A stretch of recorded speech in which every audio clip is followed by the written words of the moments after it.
At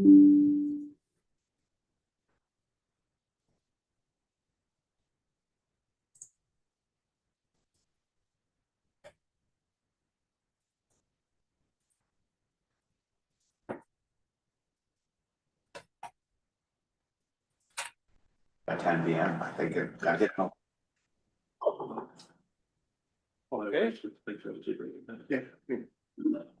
Well, thank you very much, people, for coming. This is the first meeting of this committee in this location. And, even before I got here, I thought this is a cool building to have your headquarters in. But it's cool in more than one way. So, anyway, we'll bring the meeting to order. And, we'll, have a look at the agendas. It's in front of you. Everyone has a copy. So do we have a mover on the agenda or something to add? Move. I'll second it, Mr. Chair. Okay, Greg Erickson, City of Frederick. it's been moved and seconded to, that we approve the agenda. All in favor, say aye. Aye. Against, nay. Motion carried. Conflict of interest disclosure. Does there anyone have anything with respect to that and the items below? If not, we'll move right on. We've got two items on the agenda, and John Smith will be speaking to them. The first one being mapping of Capital Region update. John? Thank you very much, Mr. Chair, and through you to the members of the committee.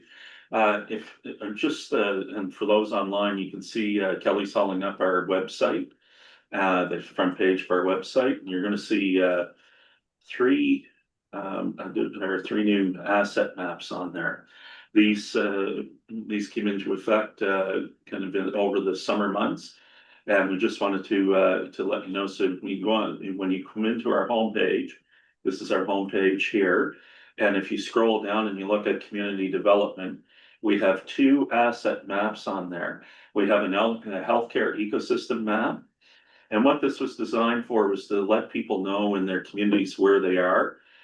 What is available to them, and this is everything from pharmacies to massage therapy to hospitals to clinics, everything. So you can go on that. I don't know, Kelly, if you want to give them a demo run. If you click I agree to our terms and conditions of use, you can go down and they all go in alphabetical order in an ecosystem throughout. You can click on their live links, and they'll take you to the community that they're in. They tell you what they're for. You can click on the map, it will open it up, and it'll take you to a site, and you can start to use your map process. And there's the Hamwell Special Care Home. So you have a special care seniors home, gives you some detail, and it's an information tool, and it certainly helps along our mandate on helping to welcome, under our care strategy to connect, attract, integrate, and retain newcomers to the area. So if we go out of that, people often ask, where are those things? Some people, I had an individual call me knowing I worked for the commission and asked me, where's the clinic in Minto? And I said, well, it's out in Grand Lake now, but that's the name of the community. But we were able to direct them. They were able to see it. And what they liked was they were able to go down to a Google Earth view and be able to see it and have a look at it. And so when they saw it, when they're driving by, they didn't miss it. And they were seniors and they were very appreciative of that. So this gives you that kind of snapshot of where things are in our region. If we go back to the homepage, Kelly, if you look down here, one of the projects that we undertook was around, churches and organizations, places of faith.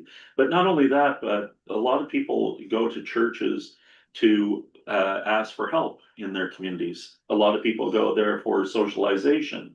A lot of people go there for the obvious, as a place of worship, as a place of faith. And this was born not just out of the community development, and I'll turn it over to Lise after this if she has things to add, not just out of community development, but also on our economic development side.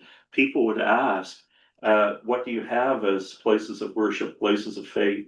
places that people can go and gather and be part of community. So this was all done in-house by CRSC. Jenny, our GIS specialist, was able to go around and do this. And she was able to test it to make sure that we understood that these were active churches or active community centers or places of worship. And they give you just a little breakdown of what they have.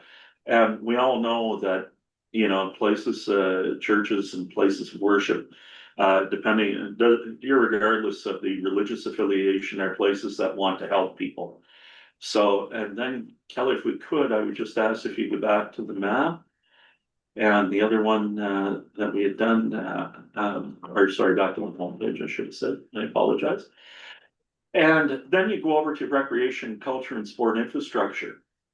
And this one was a little bit more in depth. We did this with our partners that we contracted with at Gentech. And this will take you through all the recreational and sport centers around the province, or sorry, around the province, around the region. I'm thinking provincially now. So you take this around the region, and it will tell you where there's places that you can go, what they offer, whether it be in a school gymnasium. Lots of smaller communities, the schools are the centers, they're the hubs. There's soccer fields, there's pickleball courts, there's tennis courts.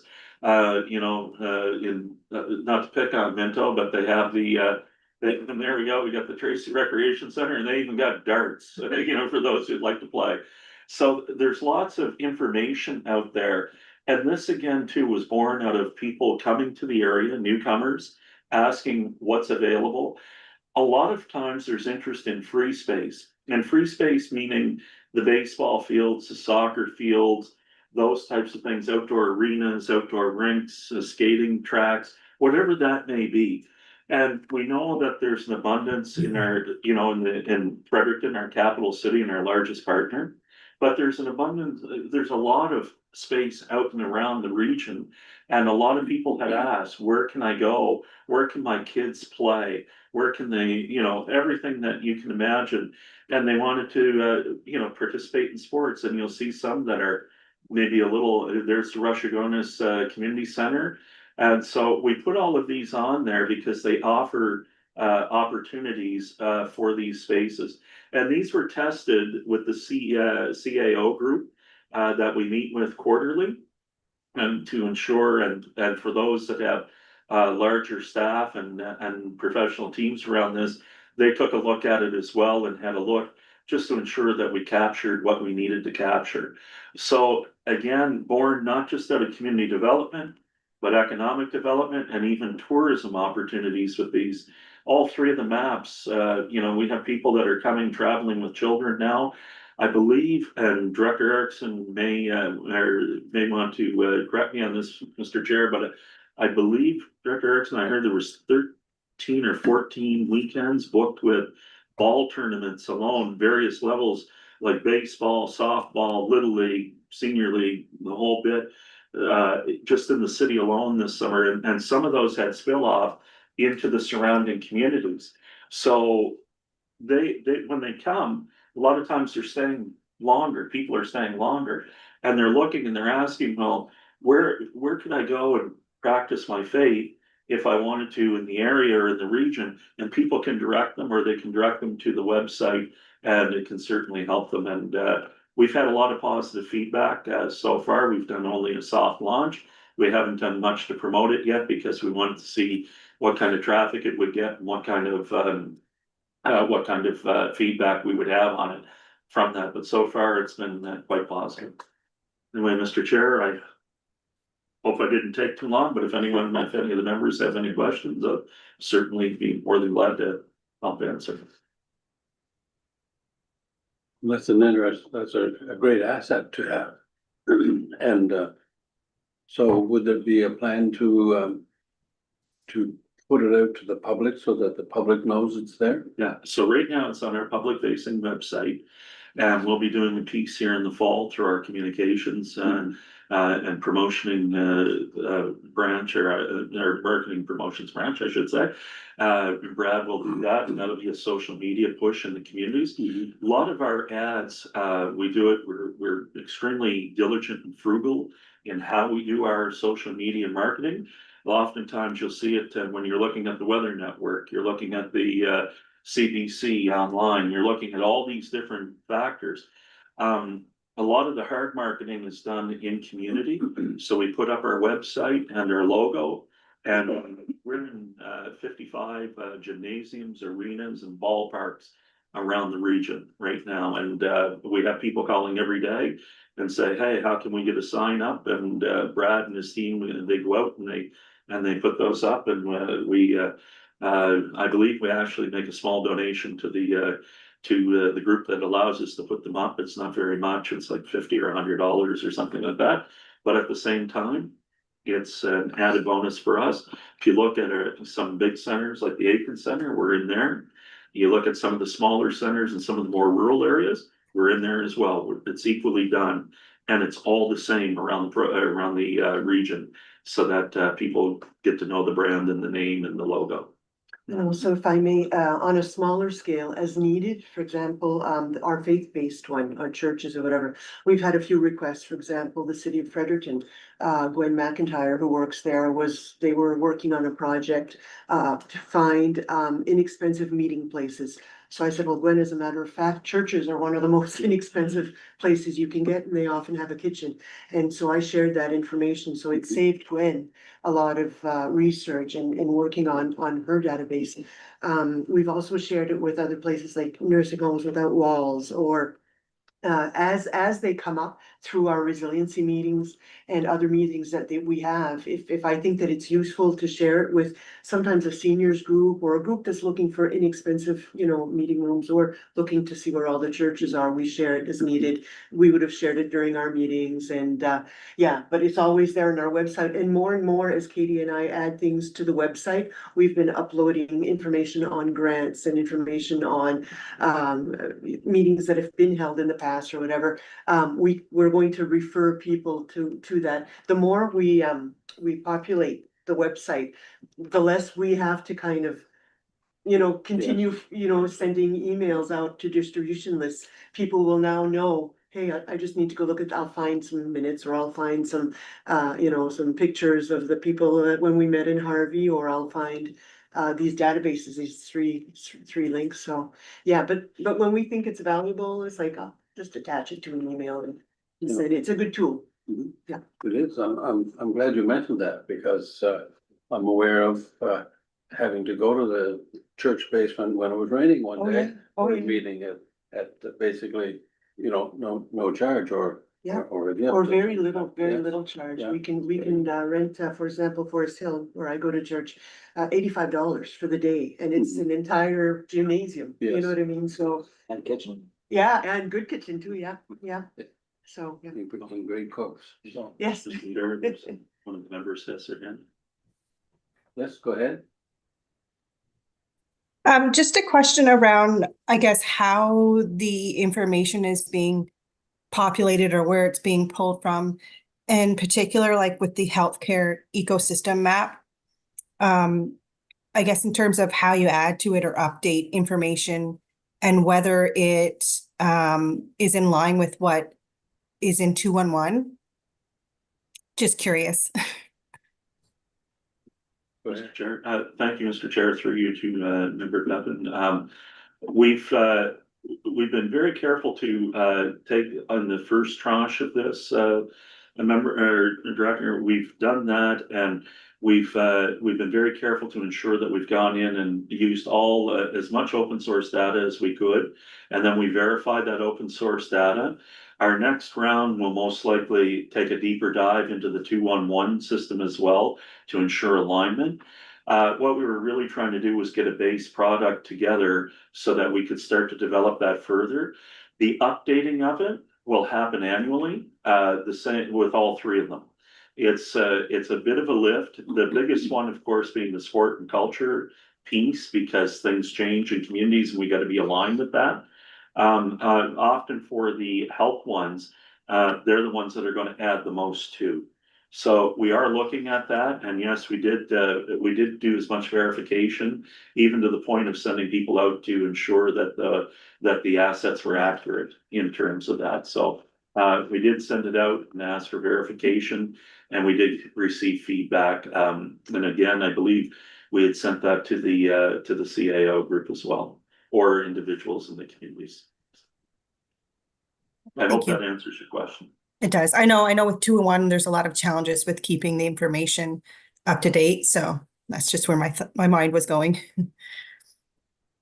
Mr. Chair, if I may, you're absolutely right.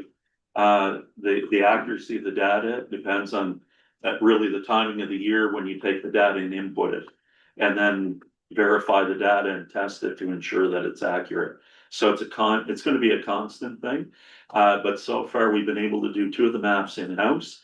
And the other map that was done externally, we were able to receive funding not for the full of it, but for a good portion of it through the province as well, as a partnership piece. Okay, anyone else have any questions or comments? Well, thank you, John. We can move on to our next item then, the update on the pivot study. Okay, I guess that's me as well, Mr. Chair. Sorry if I lull you to sleep with my, sweet tones of my voice here. Just very quickly, the pivot study, of course, was being conducted over the summer. If you recall, last year during the budget process, there was concern raised about the potential of duplication of service and opportunities that are provided in communities. And we agreed immediately within that to undertake a synergy study to ensure that services that would be offered through the RSC, anything that we would look at funding or developing would not be duplicating existing services. So whether that be in our larger centers or our smaller centers, there's all kinds of examples of these. The city has a great track record of doing the things that they do in community development, and that's in a host of areas. In some smaller communities, we have great settlement teams and welcoming teams, and they do a great job as well. So we do a lot of good work all throughout the region, and we're trying to coordinate and learn and collaborate and facilitate, as Lise always tells me to bring those groups together so that we can do that. So we hired Pivot, specifically hired Pivot because I targeted that company because the VP that was overseeing the project is also a former deputy minister with the Department of Social Development. So I wanted somebody that knew the landscape, knew the players, knew how the process worked. And they also did our strategic plan and implementation guide. So they understood our workings from the RSC, plus they have a very in-depth knowledge of GMB and how they work. And so we engaged them. This was fully funded. And I want to thank our partners with the Department of Environment and Local Government under Local Governance Reform Group. It was fully funded through them. And we just received the report last evening. We're gonna read that over internally. We're gonna look at that, come back to the committee with the report, and we'll be sharing that with you. But this is still in draft form, so we're probably a few weeks away, a few or several weeks away until we get really through it and into the nuts and bolts, see what's in there, and be able to speak to it confidently and effectively. But it's an in-depth study. I got a high-level briefing. Brett and I last week, unfortunately, Lise was away to participate in that, and Katie, but we certainly we did get a high-level briefing, and it is very, very detailed and very in-depth. So I think people will be pleased with the caliber of the report and the outcomes of the report, and they have a lot of not a lot of recommendations, but they have a strong group of recommendations for us there as well on moving forward as under the RSC banner and how we do that. But most importantly, how do we not duplicate what's happening? How do we replicate and integrate so that we can facilitate and collaborate throughout this whole process? And as Director Fox often says, Mr. Chair, I'm so tired of people talking about it and doing, and you know, I'd like to see a little more action on files. I don't think I'm misquoting you, Tim. No. So, anyway, this will certainly help guide us, I'll say that. Anyway, I haven't read the full report, in truth to power, it was late, it wasn't late, it was late afternoon yesterday, and I just haven't had a chance yet to have a look at it, but we'll be reviewing and coming back to the committee and to the board with it as well. Thank you, Mr. Chair. If anyone has any questions. Any questions, anyone, or comments All good. on that work? Yeah. Thank you, John. Thank you, sir. We're ready to move on now to the number 7 on our agenda. We're moving right along. Projections update by these. Yes, so I'm going to give a quick update on the 8 initiatives that we started in the past year. So the 8 initiatives approved by the Community Development Committee for 2025 that align with the CRSC strategic plan are advancing as planned. These initiatives support local organizations in organizational resilience and development and delivery of social services. So here's I guess a short status update on each. So the first one was to create and host 5 events that promote collaboration amongst nonprofit organizations throughout the capital region. There is 1 event scheduled so far. Sometimes I think we may be a bit off more than we could chew. I don't know if we're gonna get to 5, but we're starting with 1. We've got 1 planned for November 27th, and this is going to be a speed dating event for churches. I know that sounds weird, but it's a faith-based speed dating to match up churches with nonprofit organizations. Some of them they may be working with through their outreach programs, and some of them they may not. And this is a way to network. This is just basically going to be a networking day. We will send a survey before to find out what kinds of things each church needs. Do they need more volunteers? Do they need funding? Do they need to meet another organization that does a certain type of work? And then hopefully we'll be able to match them up with an appropriate date at the event. And then there'll be time for just free networking, because that's what happened at our last speed dating event. It was good, it was positive, but people asked, you know, to have more time to meet with the people that they hadn't dated, because they might have wanted to date them and they didn't get to, and that upset them. So, the second event, the second, I guess, proposal that we had put in is to work, to develop Connect Fredericton, which is the volunteer, matching website. We need to find out if the United Way is going to take this on, and we had asked them, but they have a new executive director, and we kind of dropped the idea with them to find out if this is something that they would be willing to take on to make sure that this site continues to get updated. I'll be meeting with them next week, and I'll ask them if they've had more time to think about that. But for now, nothing else has kind of moved forward on this. The third one was an in-person workshop on collective impact with the Tamarack Institute for Community Development Committee members, community developers, and others on May 13th. So the goal of this was to better equip partners to collaborate, communicate, and align efforts for greater collective impact. It was well received, and we may decide to have another one and hopefully advertise it a little bit more so that we get more people attended. Then we had talked about the workshops on community connectors. So at least 8 workshops on community connectors, and this was to raise awareness of the 211 program. They've been held in various communities within our region with researcher Lynn Ouellette. And so this project ensures that citizens are better equipped and motivated to help people needing support in their communities through a coordinated access to services. And I'll say, just like Director Pépin was saying, it's only as good as the information that is uploaded to it.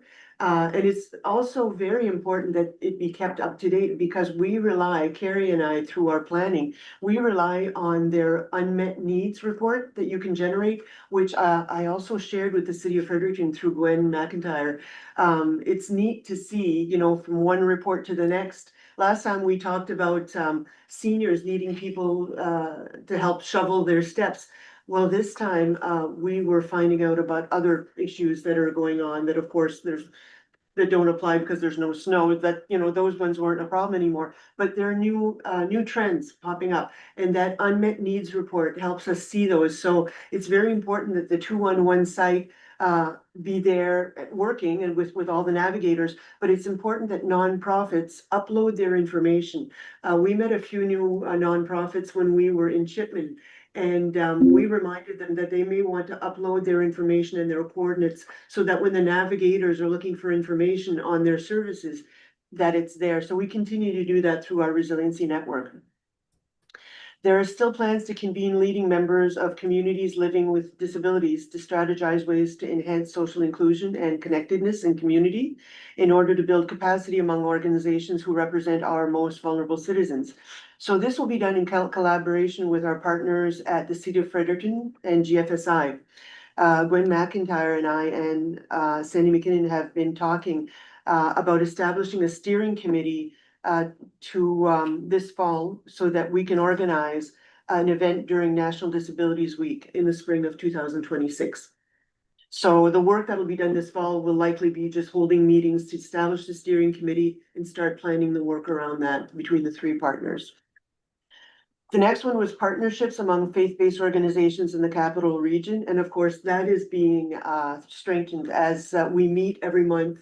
And we invite all the people from whatever region we're in, all the people from the faith-based organizations to join us. We had a few ministers, 2 or 3 ministers in Chipman. And then in Harvey, there were a couple, I think there were 4 people that attended from the churches. And they're always very interested in seeing what kind of work we're doing. And we're always interested in finding out about the outreach that's going on in their community. I remember one minister talking about they were going to they were filling a canoe full of, I think, food donations and other donations. And, you know, it's always nice to see the kind of work that's being done in the communities and some wonderful volunteers.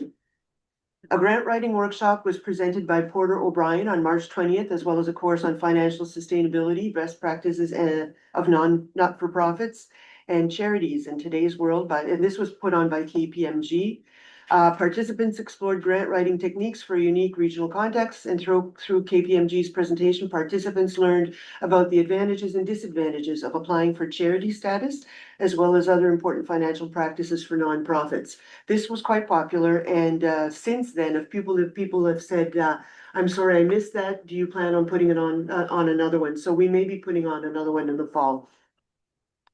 A regional transportation study is underway to consider the transit needs of the region and current assets. Urban Rural Rides is implementing a provincial dispatch platform for its volunteer driver services.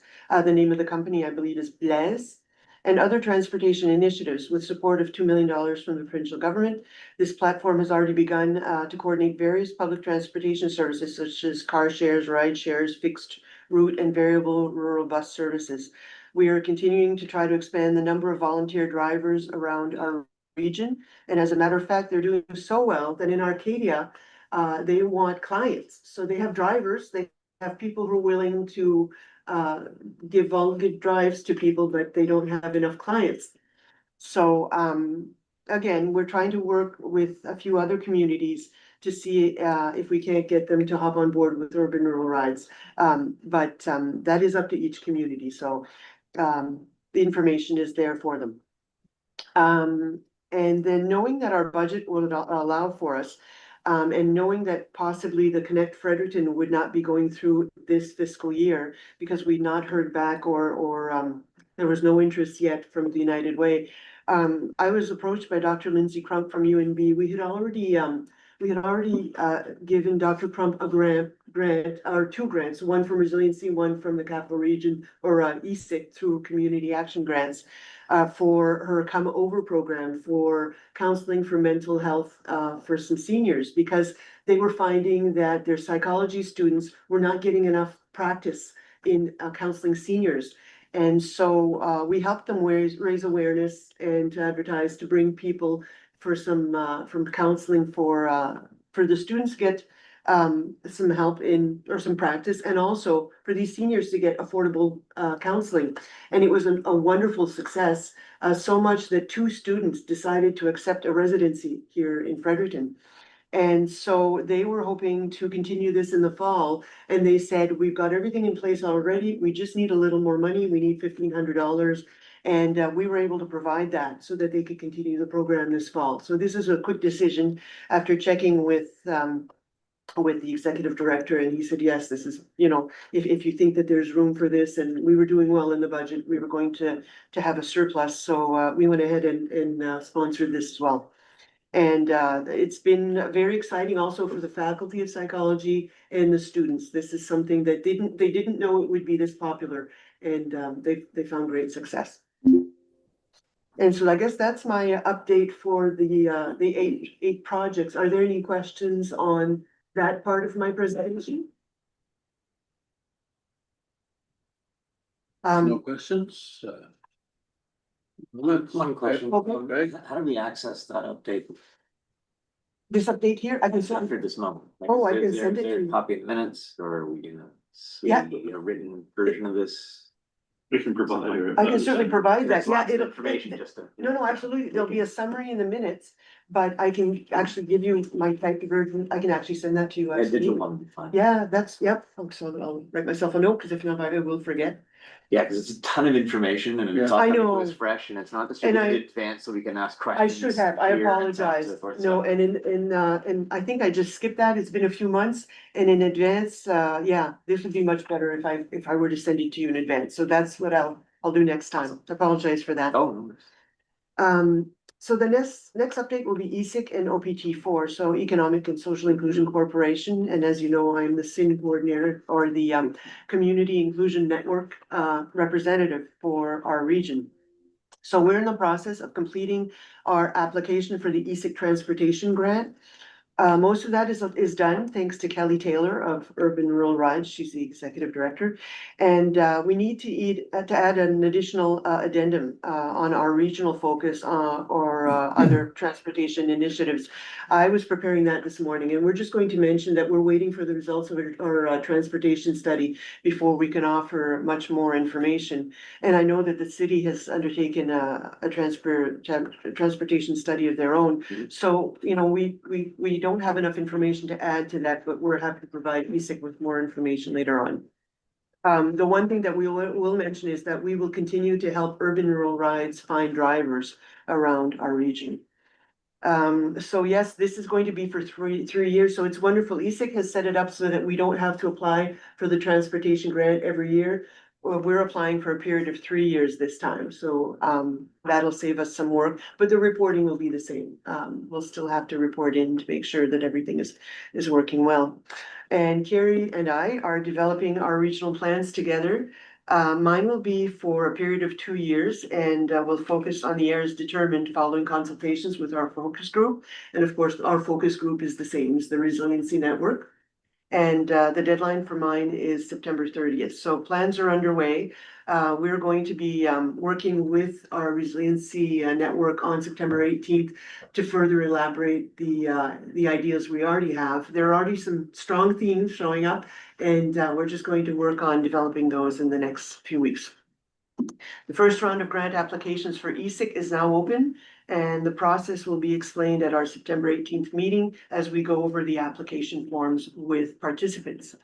But in that spirit, I would like to ask the committee, what forums would you like us to host in the coming years, if you have any ideas, or in the coming, even if just the next year? And who would you like to see us working with within each of your regions? If you have representatives in each of your municipalities that you would like us to get to know more or to work with more closely, please definitely let us know. We'd love to collaborate with anybody in your regions.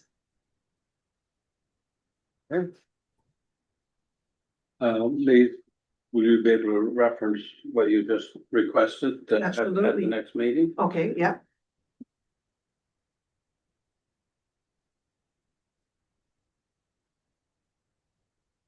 There's a lot going on in a lot of communities, and it takes a little while to be able to think about that Absolutely. request, yeah. Yeah, Thanks very much, Lise. I'm particularly interested in the Urban Rural Rides Mhm. program because, and I was glad to hear you say that that we'll be looking to assist them in finding more volunteer drivers. Yes. I think that there's sort of a lack of marketing there in terms of that. I know in Hanwell, I think I'm still the only volunteer driver in Hanwell, but I also know that I'm not getting many rides. And I think there's a need, but I think people don't recognize or don't understand that urban rural rides exists. Despite, you know, going out in the Hanwell Herald a few times and that sort of thing, I think that's probably dropped off as well. So I think there's work that we could do in Hanwell to do better, but just overall, I think there's still a vast number of people who don't know About the program. that it exists. Yeah. Okay, thank you for that. We looked into it, but we didn't have the interest or the wherewithal. It wasn't in demand, so we dropped it. Anyone else? I know the transportation thing is an issue in where I live. And I've tried in the past to try to smooth out something or get a better, direct path to something that works for ESIC. Yeah.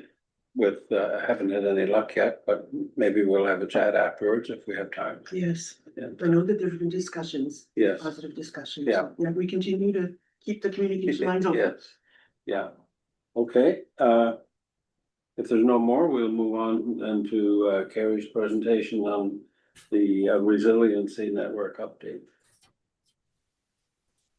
Thank you. Thanks for letting me join in virtually today. Just to kind of dovetail on Lisa's presentation, just to give a summary of what we've been doing at our Resiliency Network meeting for the last couple of months. The key focus has been that strategic planning, working with some folks on how do we move forward with more upstream projects. I would say we've focused on, what is the need in the community, and we've heard it boots on the ground from folks that have attended.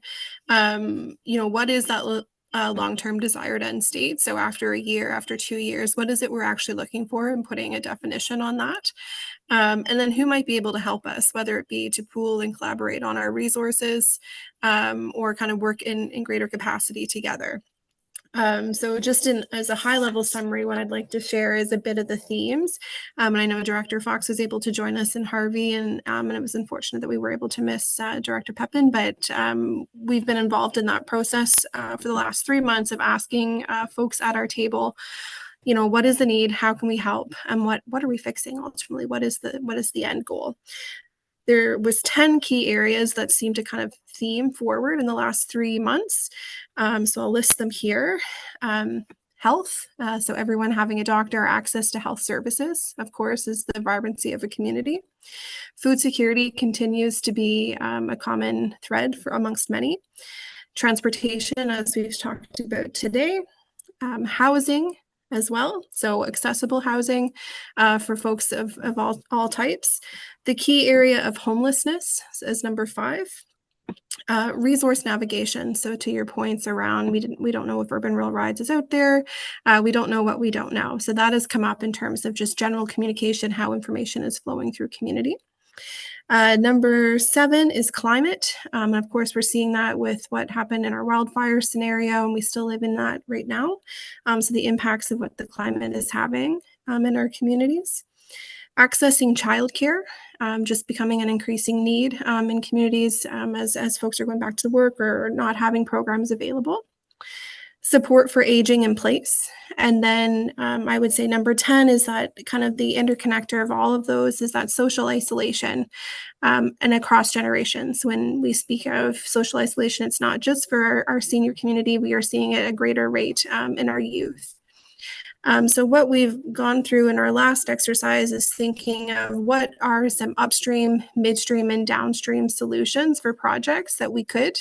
Our focus at the Resiliency Network will be to try and hit most of those upstream pieces, but we know we're building community trust along the way and that there is a need. So what are the midstream and downstream projects that we can continue to fund, but having that goal in the long-term desired outcome that we find a way to help course correct. So that's ultimately where we've left the discussion to date. In September, we'll work on actually putting projects to the test.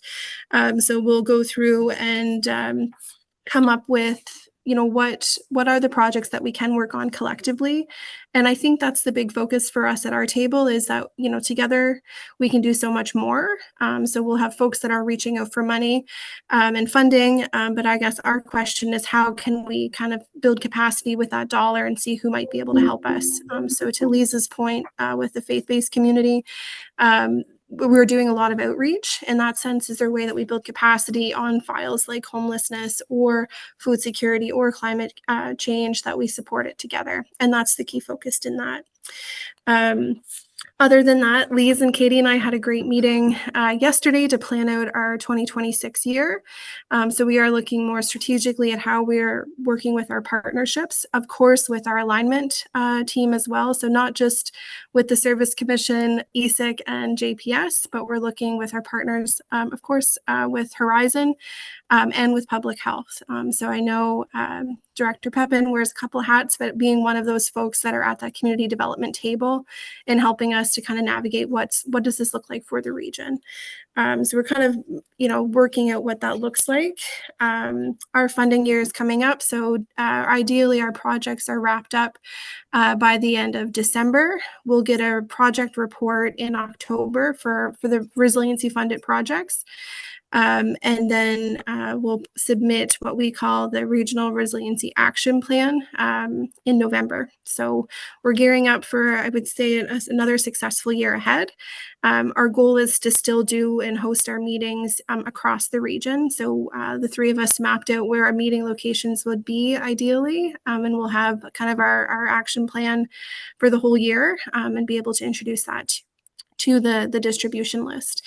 To date, we have nearly 400 people on our distribution list for the region, and many folks have changed, I would say, towards the end of just naturally as that happens. So working out ways that we manage those large distribution lists together, and also keeping those updates. So really what we've heard in terms of feedback from the folks at the network is that they love the ability to network. So the regional roundtable, I encourage you, invite you all to join us. It's typically from 10 to 11, I'll say 9:30 to 11, where people just share what's happening, and I learn something new every time. That's been what a lot of folks are saying is the most beneficial part to our meetings, leaving us with about an hour and a half to focus on some of those key projects. So again, open invite to any of those on the call today. And our next meeting is in September, the third Thursday of the month, so September 18th. We'll be at the Hazen Park Center. And at that meeting, the focus is putting projects on the table and seeing how we build our 2026 action plan. Any questions from the floor? I have a question, Mr. Chair. Harry, thank you very much for your report. And I'm curious about 2026, if you have any events or any thoughts about planning something for the municipal election cycle that we're coming into. And I say this knowing I'll probably go to my grave without it changing, but I would very much like to see more than a 30% voter turnout provincially.